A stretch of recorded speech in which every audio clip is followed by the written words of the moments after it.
Hello and welcome to today's webinar titled Go Global, a review of progress and pain in cross-border payments. I'm Jean Rourke from the St. Louis Federal Reserve and I'll be your moderator. Before turning the call over to our speakers, I'll run through our call logistics. If you haven't joined us through the webinar yet, go ahead and click the link you received after registering. For the best webinar experience, use the FAQ document, which can be found using the Materials button in the webinar player page. I'll highlight a few important notes for you. You can listen to the audio through your PC speakers or through the phone. If you use the phone option, slides will not sync with audio unless you change your setting. Just one setting. You can do this by selecting the gray gear located on the upper right corner of the slide window just above the presentation. From there, you should see a few options in the media chooser, and you should select the phone option. Now that's only if you're consuming the audio through your phone. You can expand the size of the slides, and to do that, use the Maximize button in the upper right corner of the slide window located on the webinar player page. And if you'd like a PDF version of today's presentation, you can access it using the Materials button. We'll be taking questions from our participants today, and I'd encourage that you submit them at any time throughout the presentation. We'll announce them in the end, but again, we'd love to have you submit them anytime using the Ask Question button on the webinar player page. And with all of those logistics out of the way, I'm happy to turn the call over today to Laura Perez.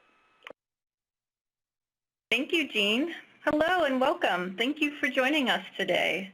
I'm Laura Perez with the Industry Relations team here at the Federal Reserve Bank of Chicago. I'm joined today by my colleague, Candy Alter, Assistant Vice President, Payments Policy Group, also here at the Federal Reserve Bank of Chicago. So if we go to slide 2, you'll see why we're here to talk to you today. We are here to discuss cross-border payments, but specifically what we've seen as ongoing challenges, and also what are the innovative developments happening in this space to try and address those challenges.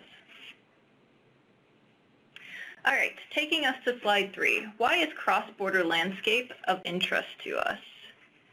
Well, it's a key component of our vision for a faster, more secure, and efficient payment system in the U.S. You'll see on slide 3, as we envision payments improvement, we have what we call 5 desired outcomes. These stem from the 2015 Strategies for Improving the U.S. Payment System and subsequent paper, Federal Reserve, Next Steps in the Payments Improvement Journey. In addition to outlining these desired outcomes, these papers also represented the first steps in our multi-year payments improvement journey. And in order to achieve better choices for cross-border payments, the Fed put forth a strategy to engage stakeholders in order to understand and assess the challenges and opportunities to enhance timeliness, cost-effectiveness, and convenience of cross-border payments. So progress has been made. The Fed has conducted an initial review of the landscape, challenges, gaps, and efforts, which my colleague Candy will speak to shortly. And we continue our industry engagement to help inform what further actions, if any, the Fed should take to support this desired outcome. We will talk a little bit more of how you can help with that later in the presentation, but for now, I turn it over to Candy. All right, thanks, Laura. I am going to just reflect a little bit on these 5 desired outcomes because, as you know, if you've been involved in this payments community and what you've seen and known around the faster, secure efforts as well as efforts to improve efficiency, cross-border payments is no less important, but in our view, when we reflected on this, less has been done in that area, and that was really what created this effort in the first place. Is we, of course, had priorities around faster payments and standing up the Faster Payments Council. There's been a great deal of work done on security, payment security, but we really wanted to sort of kick off our work on cross-border payments really by reflecting on what the current state of cross-border payments is today. So we set out to do a bit of a landscape scan so we can understand more about the challenges, the pain points, use cases, services, initiatives underway to get at the barriers and gaps in payments, and really we wanted to just create kind of a foundational understanding. And that's what we'll present to you today. We've done this in a couple phases. One was to look at that landscape. We've also spent some time looking at the initiatives around the world to try to address better cross-border payments. And this third phase is really what we're doing today and in some selected industry engagements. We've spent time at Money 2020. We've had a series of conversations with stakeholders, and really this conversation today is intended to help us kick off with you, a broader audience, really what we're seeing in cross-border payments. And also, at the end of this presentation, we're kicking off a survey, which will be a great chance for you to help us kind of reflect on what we presented, share your experiences and insights, and help us to really get a better and more specific understanding of what users and providers of cross-border payments are really seeing in the marketplace. So that's kind of our goal today, and with that, I'm going to move on to slide 5. So it will come as no surprise to anyone on this call that cross-border payments are inherently more complex than domestic payments. There really is no end-to-end system in cross-border. Instead, what you have are transactions that cross economies and systems in institutions that are essentially designed for domestic services but aren't necessarily built for cross-border payments. So with that, you have a series of challenges. With every cross-border payment, you likely have the need to convert currencies. There are regulatory regimes in different jurisdictions and regions that might not be the same. Working hours, time zones, operating hours, those may not be aligned between the two countries where payments are originating and being received. And then things like message formats, those may be different as well. So it looks a lot different than the domestic transaction, and as you know, domestically, there are a lot of services that are making the friction and pain points in payments really have users have experiences where there is a far easier access to and transaction process with payments, but that isn't the same with the cross-border experience for users. So I'm going to talk a little bit more about that. I'm moving on to slide 6 at this point. So an important component of the cross-border landscape is really understanding what we call, or what is commonly referred to as, the correspondent banking relationship. So correspondent banking remains the most prevalent mechanism for transactions to happen cross-border. And that is an outcome of the fact that really there is no end-to-end system. So cross-border payments today really happen because financial institutions create these correspondent relationships that really create the infrastructure for cross-border payments today. What you see on this slide is really a simplified model of how a payment would originate in a country and ultimately get to its final destination, the payee. And within that infrastructure, this is particularly simplified, but there might be a number of intermediaries. There might be multiple hops that payment makes. There may be different points where the payment has to go through screening, and there are a lot of opportunities for things to happen to that payment in a way that it might slow down, or the net value may change at the end of the line for the payment, so that the net amount the receiver receives is not really what was originally intended, because some fees may have been deducted as that payment traveled that route. So this is just, again, a really simplified model, but it's important to understand because this is really the foundation for how payments are settled today through that correspondent banking model. Now, correspondents really are just financial institutions that act as an agent on behalf of another foreign financial institution, so it requires a bilateral agreement where banks hold deposit in other banks' accounts that facilitate that correspondent relationship. So I will move on now to slide 7. So with that description of the correspondent model, we want to shift a little bit and talk about the landscape in terms of volumes and value in cross-border payments. So this is a really difficult task to really calculate the total volume and value that travels cross-border, because as you can imagine, through that correspondent network, there are a lot of different arrangements. There are closed-loop networks that provide cross-border payments. A lot of different front-end features that users could use, cards. There's so much in this landscape of cross-border that it really is just an estimate that we can come up with in terms of the value of cross-border payments. Glenbrook estimates that today, 2019, cross-border payments are roughly $29 trillion, with every single use case growing, with an estimate of $39 trillion by 2022. Now, the overwhelming majority of that value is in B2B supplier payments. So it's roughly 90% of the cross-border transactions are really those B2B payments. But these other use cases are growing as well. E-commerce, as you can imagine, has really created a lot of opportunity for both consumers and providers and services overseas. And so global marketplaces are allowing people to transact globally. And that's growing as well. That section is growing as well. Another growing segment is in payouts. So companies paying freelancers and contractors. As you can imagine, companies like Airbnb, Uber, those companies that actually have to pay part of their network or their contractors, that's a growing segment as a lot of these services become global. Also growing are the business-to-consumer and government-to-consumer payments. As social mobility and migration happens, there's a lot more that will occur in terms of pensions, benefits payouts, and that's also a growth segment. And of course, there is a big P2P segment called remittances. So that worker remittance market is estimated to be about over $700 billion today and growing to almost $800 billion by 2022. Worker remittances are really the big piece of those P2P type payments.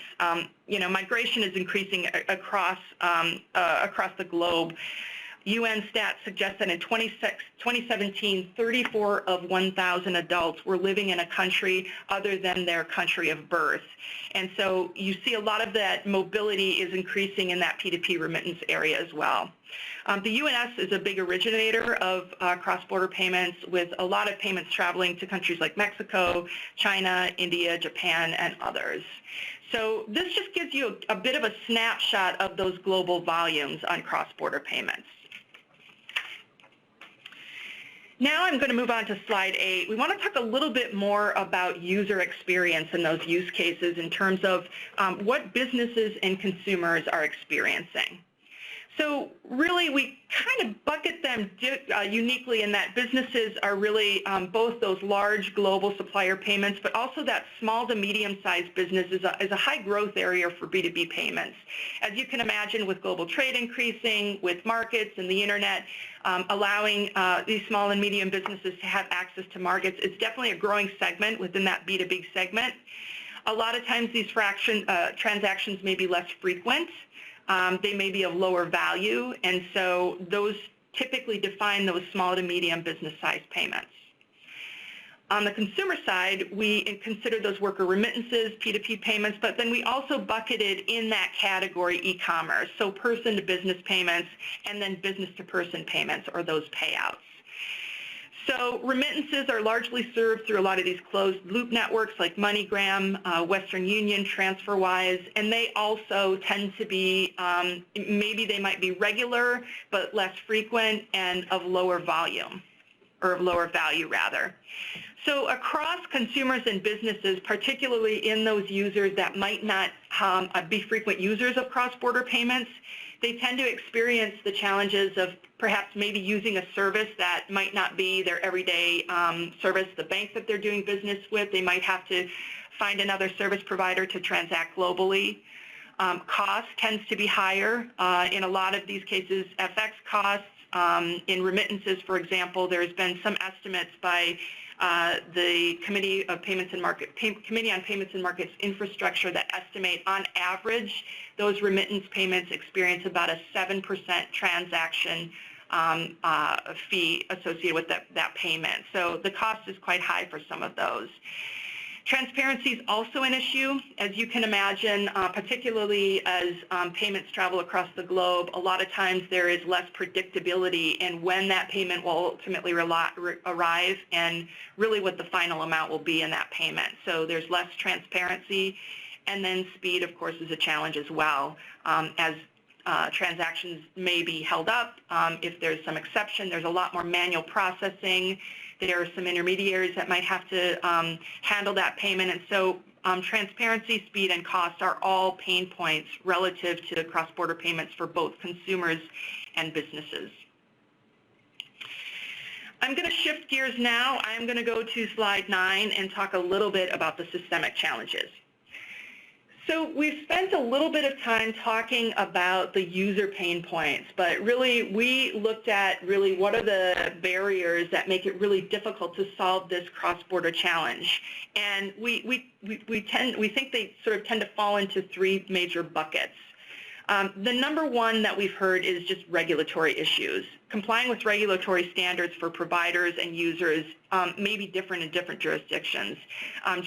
Regulation may be conflicting, and there's no single authority to really help interpret or resolve any conflict that might happen when a regulatory complying with regulation might not be easy across jurisdictions. And so that has been a challenge for providers.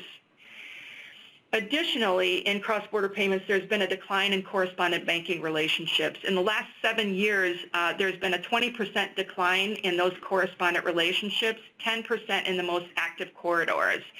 So that really creates a challenge where if users don't have a lot of or don't have services that they can get to in corridors, or where services are really condensed into one provider, that creates a lot of efficiency and potentially cost challenges. Now, this decline in correspondent banking is due to several things. A lot of times, correspondent banking relationships really have to address a number of things. Of course, compliance, but then there's a fair amount of due diligence that banks have to do to ensure that they're mitigating the risk of terrorist financing and anti-money laundering.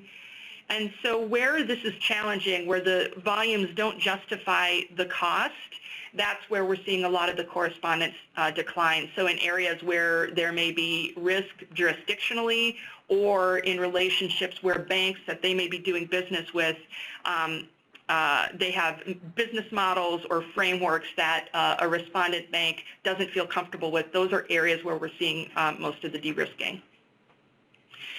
And then finally, there are liquidity challenges systemically and then for individual institutions. There are, of course, capital requirements that banks have to abide by, but then there are roughly trillions of dollars in correspondent accounts that are tied up around the world. That capital really, those are requirements, but they also have to sort of facilitate the machine that is settlement. So they need to be managed to ensure that there's the right level of liquidity to settle payments at the end of a day. So these are all sort of the systemic challenges that we're seeing around cross-border payments that really are not one individual institution or one organization to solve, but really some things that may require some level of coordination to address some of these challenges. So that was a good snapshot, in my view, of kind of what we found of the landscape. And I've been going through this at a high level, and certainly, you know, we have time. We'll have time for some questions if you have them. But once we looked at the landscape and kind of the use cases and the issues, we wanted to also get a good grasp on what the initiatives were around the world that are attempting to address some of these barriers. So I'm moving to slide 11. This slide just kind of captures a lot of information in really one slide. We did a pretty thorough inventory where we looked at, you know, what's the Federal Reserve doing, what are other central banks doing, what are international organizations that have an interest in cross-border payments and trade, what are they doing, and then, of course, what's the private sector doing, what are industry providers attempting to do to make that experience for users more seamless and more reliable in cross-border payments. So when we looked at the initiatives, we saw them aligning with kind of 4 key areas in terms of challenges.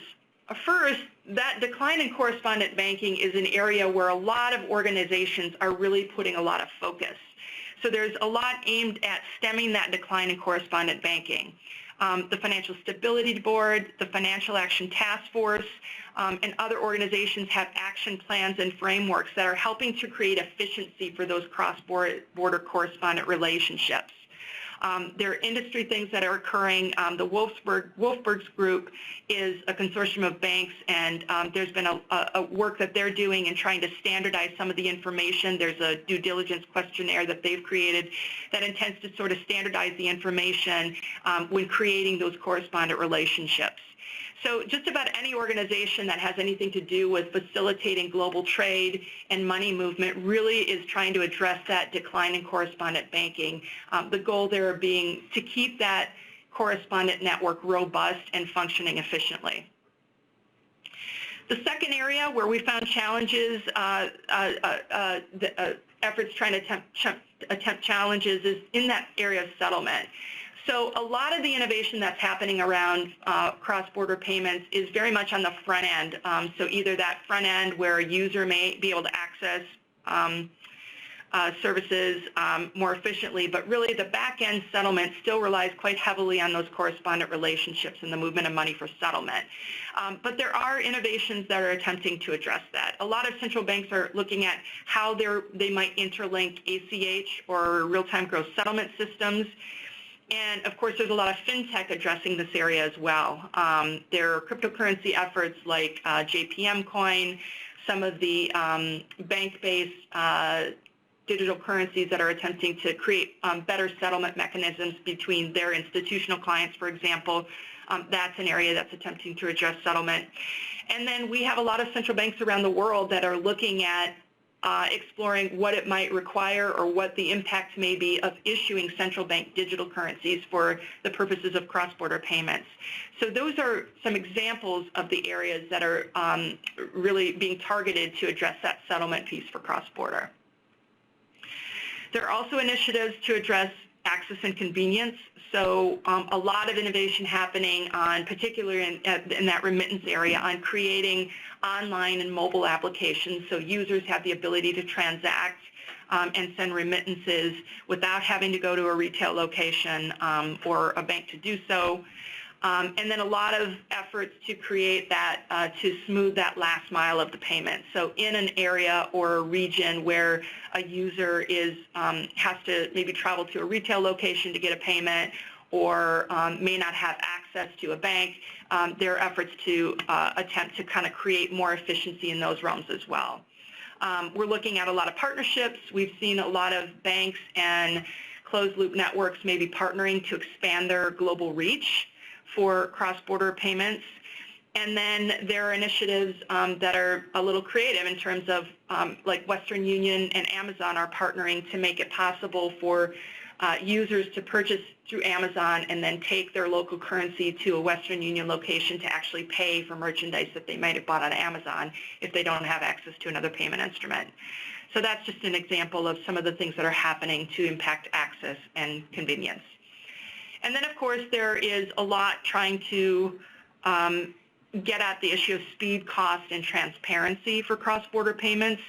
A big one here is what SWIFT GPI is doing for the correspondent banking network, and that's really an attempt to try to create more transparency and tracking of payments within the network, so it's able to perhaps speed up a payment, understand where sort of slow points may be in the path of a payment, and then of course have a view into where that payment is and when it will ultimately be delivered. So it enables more tracking for individual payments. And then there are efforts to try to create more transparency for users, particularly around remittances. The Consumer Financial Protection Bureau has created the Remittance Rule, which attempts to create disclosures that providers need to provide their users or their consumers on what the fees and costs will be and when the payment would be delivered. So those are in an attempt to create more transparency for the users as well. There's a lot that we found here, and we're continuing to look at a lot of the private sector efforts that are attempting to address these pain points and challenges. We see a lot of them trying to attack or work around some of the systemic challenges. And we're going to continue to follow the developments in cross-border because we feel there's a lot of innovation happening. There are a lot of pain points and challenges, and there's just growth in cross-border payments. So we feel that there's an opportunity to really follow the industry and follow developments around the world to really try to get at that desired outcome of better cross-border payment experiences for businesses and consumers. So with that, I'm going to stop now, and Laura, I'm going to see if we have questions on the line. All right, thanks, Candy. Lots of good information there. We do have a couple of questions, but before I go into them, I'm just going to do one quick plug for how you actually submit questions. So if you're following along in the webinar, you can submit your questions by clicking on the Ask Question button. All right, let's get started. So Candy, we have a question that came in. It says, is this view a worldwide view or USA view of cross-border payments? That's an excellent question. We set out to look at the landscape globally, but only recently, as we're doing the industry engagement and talking to some peers around the world, I think we're realizing there's probably more of a need to focus on that U.S. experience. So looking at from originators of cross-border payments and banks here. Of course, the U.S. and the dollar fuels a lot of that cross-border volume, but I think we took a very high-level view of the landscape in terms of kind of the global landscape, what other central banks are doing. But I do believe we are going to be focusing more of our effort now as we look at the landscape to focusing more on what is the U.S. impact or experience around cross-border payments. So that's an excellent question. Great. Another one about digital assets. So has the Federal Reserve explored the use of digital assets or cryptocurrencies to facilitate cross-border payments in real time without pre-funding foreign currency accounts? A great question and a common question. We see quite a bit. Of course, that's happening around the world. A lot of banks are looking at central bank digital currency. We've had a real uptick in the last quarter of even our Federal Reserve presidents talking and governors talking a lot more about central bank digital currency. I know we're following it, in pretty much every aspect of how digital currencies are being envisioned and implemented around the world. To date, there isn't a global, or there isn't an implementation of a central bank digital currency, though we hear that China is getting closer with the Libra announcement. I think we've heard that they're sort of hastening plans to experiment and explore kind of regionally with a central bank digital currency. I think I think the case remains to be made for a central bank digital currency. I think demand for the dollar is strong right now. I think we've got a lot of innovation happening in payments with FedNow and some of the other initiatives. I think that's where we're viewing, to really modernize our core infrastructure for payments domestically. That's a big focus, and that will, of course, create opportunities for innovating on top of that for areas like cross-border payments. So I believe central bank digital currency is something we're going to continue to explore and monitor closely. To date, we don't have an initiative around that. All right, you brought up FedNow, so of course we have a question on that. Will cross-border transactions be available for FedNow? Thanks. Yeah, that's another great question, and one that we've heard universally. I think when we were at Money 2020, that was probably the most common question we heard at our roundtables is, as you're designing FedNow, are you looking at it in terms of cross-border payments? I think we're still very early in terms of the features of FedNow, and we're doing similar activities to understand readiness in the industry for FedNow. But certainly we've heard loud and clear that the industry feels we need to be looking at functionality of FedNow with a long-term view, and that long-term view being how do we make that a component of cross-border payments, or at least really operate with cross-border payments as sort of something that needs to be functionality there. So I think it's a good question. Yeah, great. So looking back on some of the slides you presented, we have a question about the figures. Were the market size figures that you showed earlier, do they represent U.S. figures or global?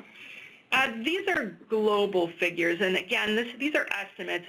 We get these from Glenbrook, and they update these. They just refresh these numbers, but these are global figures. Great, thank you for clearing that up. Okay, does the decline in correspondent banking translate to the consolidation of business into the major transaction banks? Wow, I would love to know the answer to that. I don't think we've been able to dig into the correspondent network as much as we'd like to. One of the things that we're doing with this effort is to really, we want to talk to a lot of the global banks who are doing a lot of this correspondent business, because I think that's where we'll get a more thorough understanding of really, kind of what's driving the decline. I think, a lot of it is, there's a fair amount of risk, and there's an attempt to really, there have been enforcement actions that have been very, concerning to banks. And so I think we'd really like to know more about it from the provider standpoint. We've been looking kind of from the outside, and I think that's an area that we'll be digging into much more when we have a chance to talk to some of the big global providers in the correspondent network. So it's a great question. I just don't have an answer to it now. Great. And to your point, trying to dig into that information, you queued up that we will have a survey coming up. So just a plug for any providers out there who might want to contribute to the answer, look for that survey and more information at the end of this. Okay, we have quite a few questions here, so let me go to the next one here. Can you talk about how digital currency between central banks would work with currency exchanges?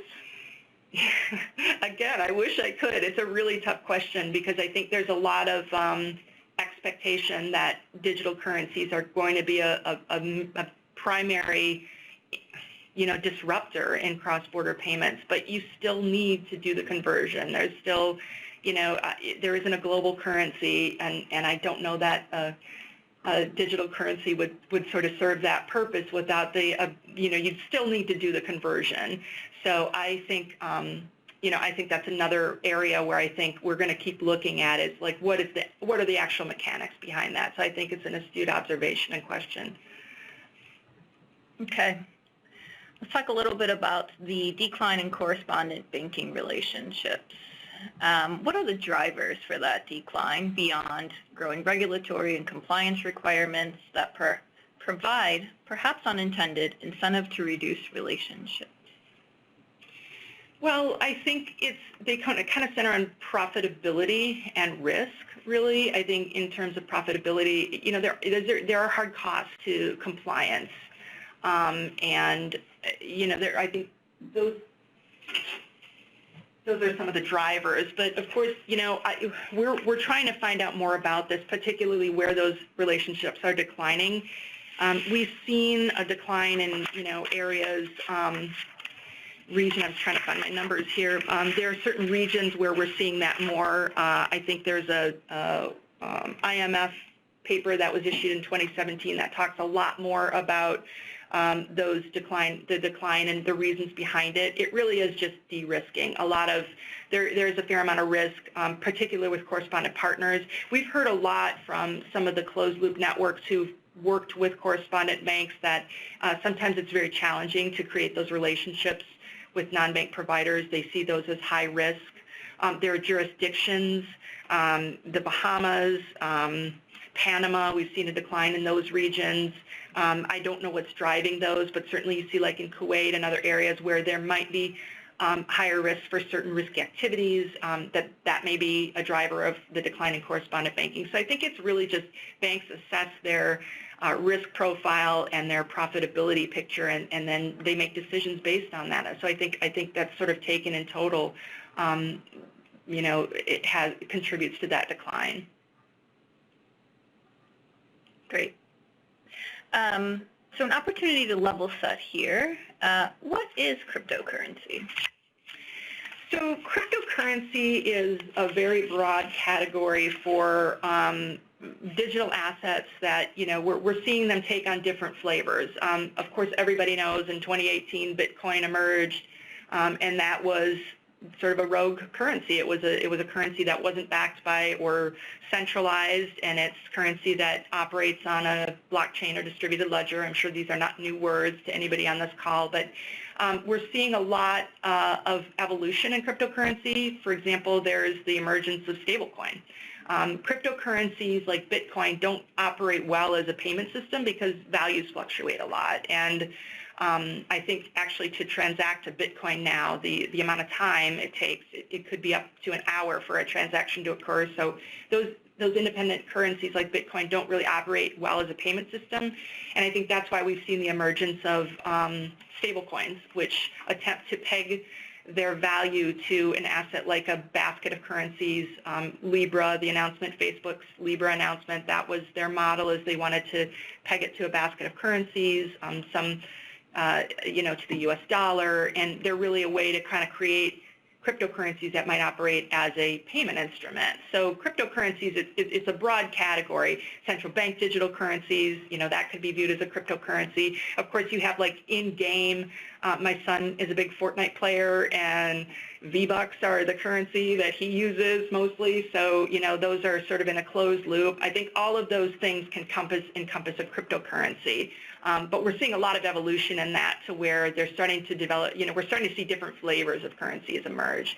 So I think it's something we're going to continue to watch because it's really fascinating, and, I think there's a lot of impact that those will have on different segments of banking and the payment system. So taking that one step further, got a question about maybe perhaps you can explain how cryptocurrencies or central bank digital currencies help to solve central banks' liquidity problem. Ooh, boy, I don't know that I can answer that. It's not, it's not an area that I've been following as much. I mean, we've been looking at fintech in general for payments, and we've been looking at it certainly for cross-border for the purposes of this work. I think I probably just don't have a great answer for that right now. I think it's something we're going to continue to study, and hopefully we can be more articulate about that, in coming sessions perhaps. Okay. Let's switch gears just a little bit here. Is the growing use of ISO 20022 as a payment message standard domestically around the world making any impact on plans for addressing the cross-border payment challenges? Yes, another great question. We have someone on our team who's really sort of serving as our expert on the standards piece, and she's following what's happening there. I think there's a lot happening there, but from my understanding, there's still a fair amount of variability in terms of how those standards can be implemented. So I think there are efforts kind of around the globe, or intentions to maybe look at refining or standardizing those standards for cross-border payments. So I think there's more to be done there, but it certainly is something that has a lot of promise for solving a lot of these challenges in cross-border. Okay. Going back to correspondent banking, does the decline in the number of correspondent banking have an impact on transaction cost as there's less competition? Yeah, I think that's, again, I'd love to know from users of cross-border payments if that's the case. From a pure market standpoint, any market concentration or the lack of options in a corridor, you'd expect that there's probably going to be a higher cost for a user. But that's just speculation. It's sort of why we're doing this industry engagement, because those are some of the questions that we hope to get answered by users. I think a lot of folks on this call are perhaps more on the provider side, or even, potentially analysts who may have more information on that. So, if there are insights that you'd like to share in the survey that would help us understand that more, that'd be great. But I think that is sort of the concern around concentration of maybe down to one provider in a corridor, or no providers in a corridor. I mean, that has a real impact on emerging economies where remittances may be a big piece of their GDP. So we would like to know more about what's the real experience where there have been declines in correspondent banking. But I think that's an expectation, is there's probably higher costs associated. Right. Okay, let's go back to maybe some of the standards and those types of questions here. So first question, are you, I'm assuming you being the Fed, planning to implement any of the EU's initiatives outlined in the PSD2? I can't really answer that. I think that's something that, we probably, again, it's probably not, it's sort of outside of what we've looked at for the purposes of this work, but, PSD2 is something that we're certainly, it's on our radar and we're following what's happening there. Right. Thanks for the question, though. Has there been any cancellations under the 30-minute window put in place by Remittance Rule? How has it practically affected the industry? Ooh, another great question, and another question that I think, this industry engagement can help us to sort of understand. We have in the survey that you'll see, we have user questions and provider questions. I don't know how many users we have on this call, but if others who are, more familiar with what the actual impact has been in using services, I think those are things that we'd like to know more about. So I don't, unfortunately, have an answer to that either, but certainly something that I think, it's great that someone surfaces that because we can note it as something we'll continue to follow. Okay. So going to our own product and services, can you provide more information on the Fed Global ACH service and what lessons other countries should take away from this? Yeah, great question. Unfortunately, we don't have our subject matter experts on this call with us, but certainly our colleagues in the Retail Product Office, which operate Fed Global ACH, are definitely part of our team, and they're working with us to do the industry engagement right now, and we are, obviously following the developments of Fed Global ACH as well. Currently, I think we're operating in 25 and growing jurisdictions. I think a lot of the volume right now is U.S. to Canada, U.S.-Canada volume, and Mexico. I don't know. I think I'd leave it to the folks who run those operations to provide more insight into, lessons learned and things like that. But it's definitely, it's definitely an area of focus for us, and I think there's ongoing work looking at how do we optimize Fed Global ACH to serve the U.S. market. Thank you. Another opportunity to kind of level set here. What was the name of the Bitcoin mentioned? Was it stable or stable? Stable coin, so stable in terms of stable value. So yeah, I talked too fast maybe. Sorry, stable coin. No worries. So that's stable with a B. Okay, again, let's go back to correspondent relationships. Is the decline in correspondent relationships occurring in a particular area or region of the world? Again, we're digging into that more. The IMF looks at that quite a bit, as you can imagine. But kind of the areas that I think I'd mentioned them. They highlight. There's a IMF report that we looked at as part of this work from March of 2017, and I think they highlighted some really interesting use cases in that report. They point to the Bahamas, Belize, Kuwait. I probably, I'd refer someone to that if you have an interest in learning more about it, because I think it's a really good discussion on really what the issues are with declining correspondent, why it's happening, and really the impact on countries. And they did look at regions and the impact on certain jurisdictions. And so they point to a lot of smaller or emerging economies where it's had an impact. So I think that if you're interested in that, I would highly recommend taking a look at that. I think your clarification on cryptocurrency prompted a couple more questions around that topic here. So first question, how does the travel rule apply with cryptocurrency? I don't think I can answer that. Yeah, I don't have an answer to that. From a regular, I'm looking at it more from like we looked at more landscape issues than actual, how cryptocurrencies in particular, and how that regulation might apply. So I'm sorry.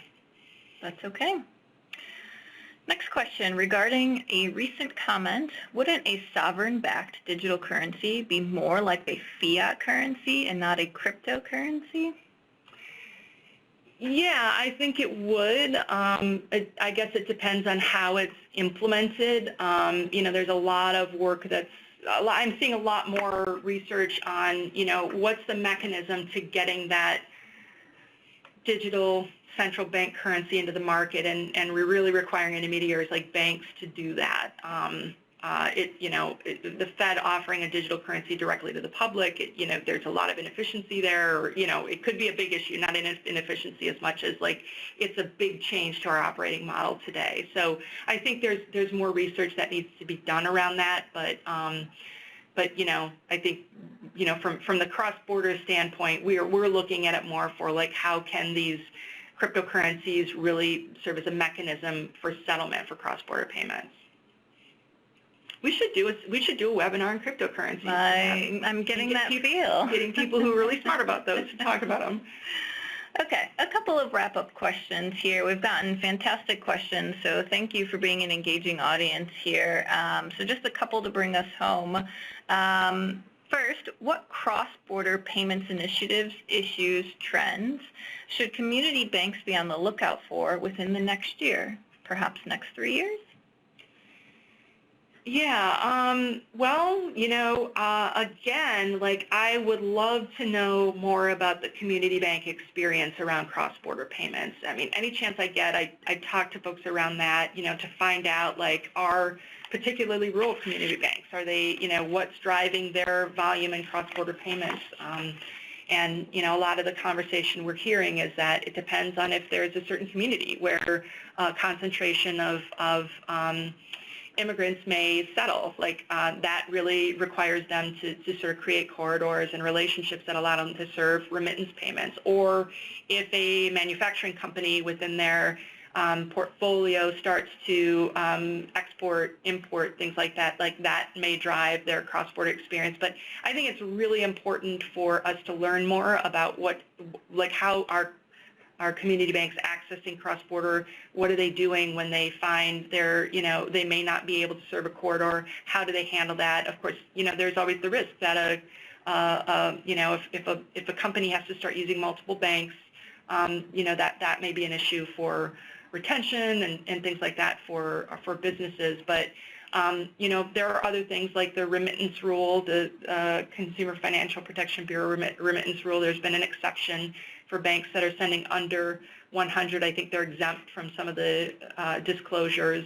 So that definitely is something that I think community banks are probably already aware of or know about or follow. But again, I think, I would invite anyone who has that perspective to take that survey and share your thoughts, because I think it's a good way for us to sort of hear more from the industry, and particularly around those community banks and how they're accessing and what their experience has been around cross-border. Okay. As mentioned, there are several challenges related to cross-border payments. Which one or ones should be addressed first to trigger the biggest changes in the industry? Is this getting more attention from central banks because of Libra? Yes, I think central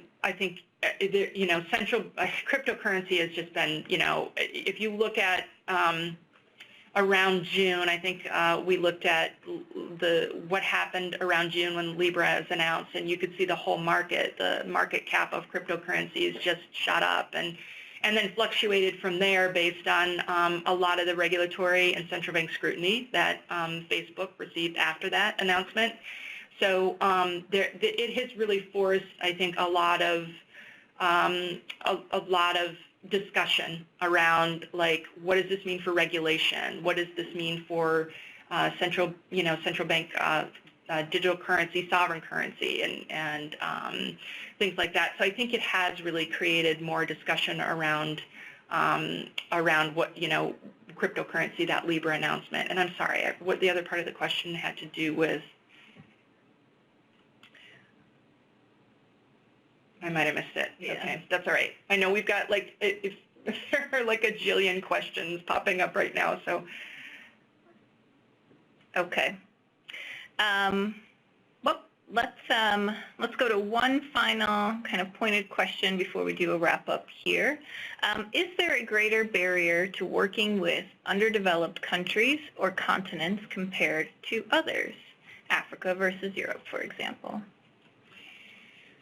I don't know. We've heard varying things there. Of course, you would think an emerging economy just doesn't have the technology, perhaps, but a lot of, particularly in Africa, you see a lot of mobile phone use, and, there have been a lot of innovations there that give people greater access to, the financial infrastructure, payments and banking and things like that. So I think that's, there's very specific things. We're looking more at, as we do a scan on the landscape, we're going to start focusing a little more on corridors. So from the U.S. to, to Asia, to Latin America, to some of these other countries. So I think we're going to know a lot more about what the experiences are and, kind of like what the barriers are. There are a lot of cultural differences.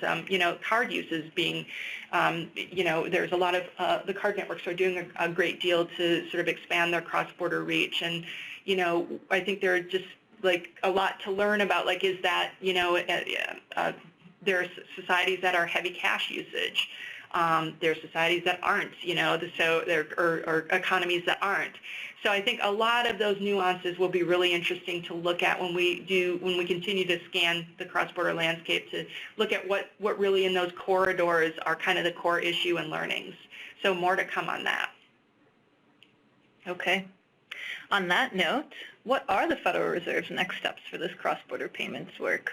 What are these insights going to be used for? Great question.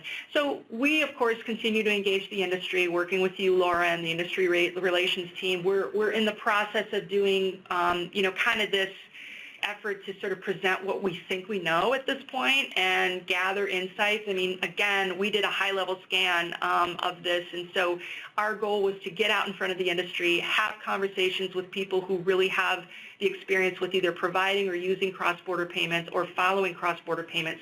So we're going to wrap up a lot of that engagement in the next couple of weeks, months, really in the next 2 months. And then I think, our leadership team, our payments leadership team, is going to reflect on that and think about, like, we know we wanted to do this landscape scan, and we wanted to sort of refine our thinking based on input that we're getting from the industry. So that's our immediate next step.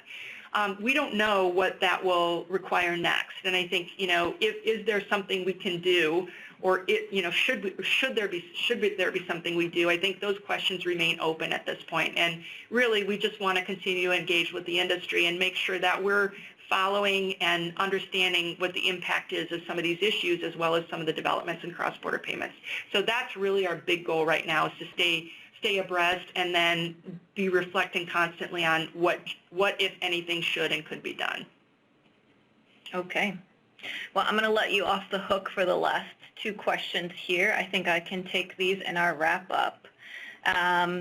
So to answer, if there's some place you can go to keep up on the trends in cross-border payments or access the survey and or this presentation, yes, you can certainly follow along with our Fed Payments Improvement Initiative. So I'm on the last slide here, where you can see how to engage with us. As I mentioned at the start of the presentation, and Candy reiterated several times during the conversation here, we really cannot effectively execute on our payments improvement strategies without engaged stakeholders like you. So I'm going to take this time to say thank you again. Very engaged, helpful questions here. I hope you found this to be beneficial. But there are a few ways for you to stay engaged with us and contribute to this effort. So first, if you go to fedpaymentsimprovement.org, you can become a community member if you are not already. This just ensures that you get up-to-date information on what's going on with those 5 desired outcomes and strategies that we have outlined. You can also go to find more information on this topic specifically. In fact, if you go out there right now, you'll see it as a headlining topic. We will also have the recording of this presentation posted to fedpaymentsimprovement.org. You can also follow us on our Twitter handle, our LinkedIn channel, as well as our YouTube channel, and you can see on the slide there how to access those. And then finally, as we have mentioned several times throughout this presentation, we will be issuing a survey. We want to understand your experiences and perspectives as it relates to cross-border payments. So your input will help the Federal Reserve continue to monitor and understand the cross-border landscape. We will be opening that survey later on this week. So again, if you're a community member, you will receive that in an email. And if you are not, please become one and or visit fedpaymentsimprovement.org and encourage your colleagues to do the same. Okay. With that, I will wrap up. I'll thank Candy Alter for being our presenter on this call today. And once again, thank you all for joining us. Goodbye.